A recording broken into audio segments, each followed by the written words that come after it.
সব জায়গার ঠাকুরই রং হয়ে গেছে, কোনো কোনো মণ্ডপে প্রতিমাও চলে এসেছে, কিন্তু আমাদের বাড়ির প্রতিমাকে দেখো কি অবস্থা। সবে মাত্র খড়ি মাটি দেওয়া হচ্ছে।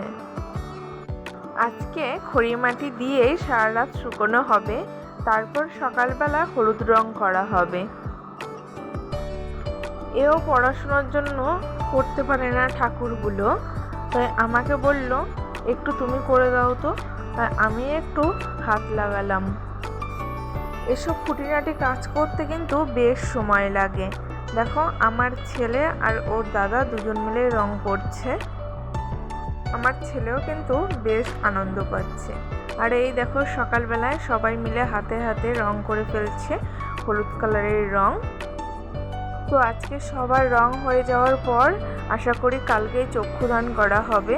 কিছু করার নেই, খুবই হাতের সময় কম, এর মধ্যেই কমপ্লিট করতে হবে।